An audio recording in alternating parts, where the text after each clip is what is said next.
You're told to save 10% of your income. History's wealthiest man, Mansa Musa, presided over vast gold and salt trades. You're told to diversify your stock portfolio. Andrew Carnegie built an empire by owning every single step of the steel industry.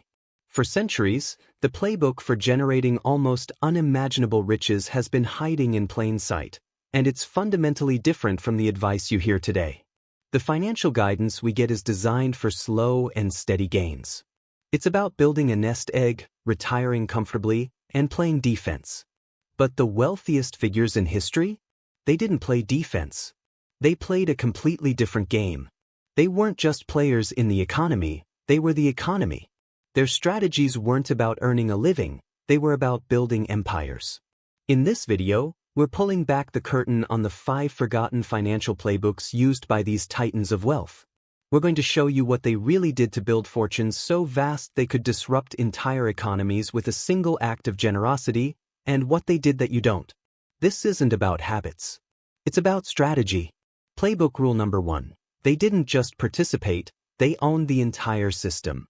The first rule that separates the historical titans from everyone else is this. They didn't compete in the market, they became the market.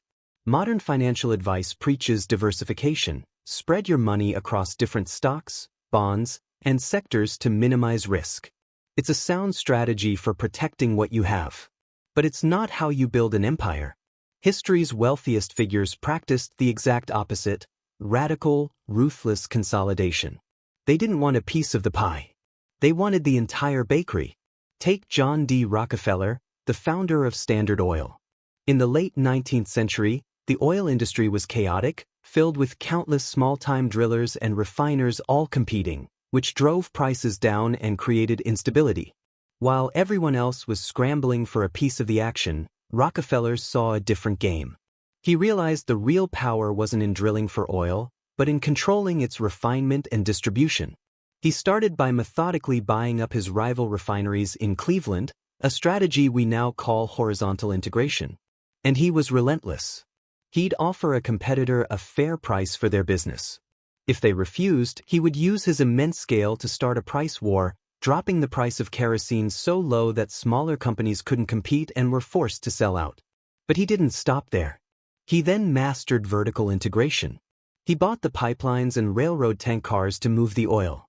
He bought forests for timber to build his own barrels.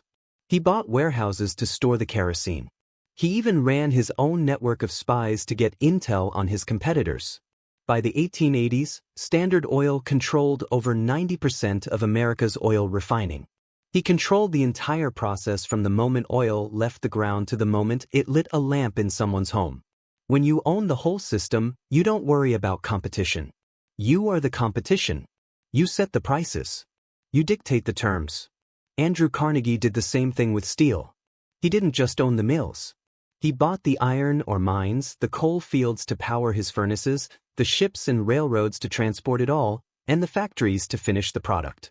This total control over his supply chain allowed him to slash costs so dramatically that no one could even come close on price or efficiency. The contrast today. Modern advice tells us to find a niche and serve it well, to be a specialized cog in a massive economic machine. Rockefeller and Carnegie's playbook was to build the machine itself. They understood a fundamental truth: wealth isn't just about having money. It's about control. While we're taught to diversify to reduce our risk, they concentrated their power to become the single point of success. They didn't just invest in an industry, they monopolized it. Playbook rule number 2, they monetized what others feared: chaos and crisis. The second rule requires nerves of steel, and it's maybe the most counterintuitive of all. The average person sees a market crash, a war, or a panic as a time to get scared and retreat. They sell their assets, hoard cash, and wait for the storm to pass. History's wealthiest financiers saw chaos as a once-in-a-generation clearance sale. They didn't just survive crises, they exploited them. Their core belief is famously summed up by Baron Rothschild: the time to buy is when there's blood in the streets. The Rothschild banking dynasty is the prime example of this strategy. In the early 19th century, the family established a network of banks in Europe's major financial hubs, all connected by an unrivaled private courier system of carrier pigeons, ships, and horses that moved information faster than any government. Their most legendary move, and it's a story that historians still debate, supposedly happened during the Napoleonic Wars. In 1815, as Europe held its breath for the outcome of the Battle of Waterloo, the London markets were paralyzed. If Napoleon won, British government bonds, called gilts, would become worthless. If he lost, they would soar. The legend goes that thanks to his lightning-fast intelligence network, Nathan Rothschild, head of the London branch, got the news of Napoleon's defeat a full day before the government did. What he did next was a masterstroke of psychology. Instead of buying, he went to the London Stock Exchange and started to sell. Everyone watched him. Rothschild was known for having the best intel. His selling was seen as a signal that the British had lost. This kicked off a wave of panic selling. The market was flooded with bonds from terrified investors. And the price of gilts crashed. Then, with prices at rock bottom, Rothschild's agents quietly swept in and bought up every bond they could for pennies on the dollar. The next day, when the official news of the victory finally arrived, the bond market skyrocketed. Rothschild's fortune grew immensely. He didn't just bet on the outcome. The story says he used the market's own fear to get the best possible price. This wasn't a one-off. This strategy, aggressively buying when others are panicking, is a common thread. During the financial panics of the late 19th century, while others went bankrupt, John D. Rockefeller used his cash reserves to buy his struggling competitors at a huge discount. More recently, Warren Buffett invested billions into Goldman Sachs and Bank of America during the absolute depths of the 2008 financial crisis. He was buying when everyone else was certain the financial world was ending, and those investments netted him billions. The contrast today. We're conditioned to seek safety. Our financial advisors tell us to stay the course, but rarely to charge into a downturn. When the market drops 20%, our instinct is to sell to stop the pain. The historical playbook says the opposite. A 20% drop is a 20% discount. It's the start of the buying season. These titans didn't see volatility as risk, they saw it as opportunity. While the average person saves money for a rainy day, they saved capital for a blood-in-the-streets day. Playbook rule number 3, they weaponize debt and other people's money. The third rule directly attacks one of the most common pieces of financial advice out there: stay out of debt. For most people, debt is a dirty word. It's a mortgage, a car loan, a credit card bill, a constant drain on your income that you should eliminate as fast as possible. But for the architects of history's great fortunes, debt wasn't a liability, it was a weapon. They understood the huge difference between consumptive debt and productive debt. And they became masters of using other people's money, OPM, to build their empires. Perhaps no one understood this better than the Medici family of 15th century Florence. The Medici Bank grew into the most powerful financial institution in Europe, but its power didn't come from its own gold reserves. It came from the masterful use of other people's deposits. The Medici Bank was the official bank for the Catholic Church. This meant that tithes and church revenue from all over Europe flowed through their branches. They took these massive deposits, money that wasn't theirs, and put it to work. They loaned it to monarchs to fund wars, to merchants to finance trade expeditions, and to popes to build the architectural marvels of the Renaissance. They were leveraging the church's money to gain not just massive profits but also incredible political influence. This concept isn't just from the Renaissance. Industrial tycoons like Rockefeller and Carnegie didn't build their empires with only their own profits. They used loans and issued bonds, both forms of debt, to aggressively expand, build new factories, and buy out competitors. They knew that if they could borrow money at a 5% interest rate and invest it in something that returned 20%, they were making a 15% profit on money that wasn't even theirs. That's the power of leverage. The contrast today. We are taught to fear debt. Financial gurus tell horror stories about credit card bills and warn us to live within our means. This is great advice for consumptive debt, borrowing for things that lose value, like cars and clothes. But the wealthy have always separated this from productive debt, borrowing to buy assets that generate income or grow in value, like businesses or real estate. While the average person is focused on paying down their 4% mortgage, the wealthy are looking for low-interest loans to buy assets they believe will yield a much higher return. They don't see debt as a burden, they see it as a tool for multiplication. Mid-video call to action. So, let me ask you a question. We've talked about owning the system, buying during a crisis, and using debt as a tool. Which of these historical playbooks surprises you the most, and which one do you think is impossible to apply today? Let me know in the comments below. I read every single one. Playbook rule number 4. They transformed wealth into dynastic power. The fourth rule reveals the true endgame. For most people, the goal of wealth is personal freedom, retiring early, traveling, living comfortably. It's a goal tied to a single lifespan. For the empire builders, that was just the starting line. Their goal wasn't just to get rich, it was to stay rich for generations. They weren't building wealth, they were building a dynasty. This required a completely different mindset, focused not on accumulation, but on preservation and multi-generational control. The Rockefellers are the modern masters of this playbook. John D. Rockefeller amassed one of history's greatest fortunes, but his most brilliant work might not have been Standard Oil. It was the legal and financial fortress he built to make that fortune last. He understood that fortunes left directly to heirs are often squandered, the old shirt sleeves to shirt sleeves in 3 generations problem. Direct inheritances are vulnerable to bad decisions, lawsuits, divorces, and especially taxes. Every time wealth is passed down, estate taxes can carve away a huge slice. Rockefeller's solution was a complex web of trusts. Starting around 1934, he placed the bulk of his fortune into a series of trusts designed to be incredibly resilient.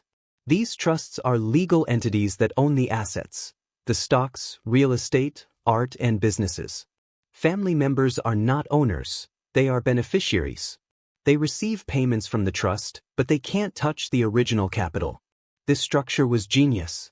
First, it shielded the family fortune from the creditors or legal troubles of any single person. Second, and most importantly, it was designed to minimize or bypass estate taxes. Instead of the fortune being passed down and taxed each time, the wealth remained inside the trust, growing across centuries. Some trusts Rockefeller set up are still providing for his descendants today, over 170 of them and counting. On top of that, the family created formal systems to govern it all. They established a family office, a private company whose only job is to manage the dynasty's investments, legal affairs, and charity. They have family councils and education programs to teach younger generations financial literacy and a sense of responsibility. Wealth wasn't just a gift, it was a duty, managed with the professionalism of a major corporation. The contrast today. The modern financial plan is all about the individual. We have 401(k)s and IRAs designed for our retirement. The idea of planning for your great-great-grandchildren seems almost absurd. We focus on our personal net worth. The dynastic builders focused on the system of wealth. They knew the founder's drive is rare and can't be inherited. So, they built a machine, a legal fortress, that would operate on its own, protecting the family's capital from outside threats and internal weakness, ideally forever. Playbook rule number 5. They understood that information is the ultimate currency. The fifth and final playbook rule is the most subtle, but it's the foundation for all the others. We think of wealth in terms of money, gold, or real estate. But the greatest fortunes were often built on a superior asset, information. Knowing something before anyone else is the ultimate advantage. This was the secret sauce of the Rothschild banking dynasty. We already mentioned the Waterloo legend, but that was just one result of a much larger strategy. The 5 Rothschild brothers, placed strategically in London, Paris, Vienna, Frankfurt, and Naples, didn't just build a bank, they built Europe's most sophisticated private intelligence agency. Their network of couriers and agents meant that news of battles, political shifts, economic troubles, got to them faster than it got to kings and generals. This information was more valuable than gold. It allowed them to see market movements coming, to know which governments to lend to and which to avoid, and to profit from the information gap between them and everyone else. While others were reacting to yesterday's news, the Rothschilds were making moves based on tomorrow's. Centuries earlier, Mansa Musa of the Mali Empire built a fortune on tangible assets, gold and salt. Some modern estimates try to place his net worth at $400 billion, but in truth, his wealth is considered by historians to be impossible to quantify in modern terms. But his famous pilgrimage to Mecca in 1324 was also a massive display of power. When his caravan of 60,000 people and camels laden with gold arrived in Cairo, his lavish spending and gifts actually depressed the local price of gold for years. While this is often seen as a sign of his bottomless wealth, some also see it as a strategic power play. By showing he had so much gold he could use it like sand, he sent a clear message to the medieval world. Mali was the undisputed center of gold. Whether it was a calculated move or not, he established his empire's dominance not just with physical resources, but by projecting information about them. The world now knew if you wanted gold, you had to go through Mali. The contrast today.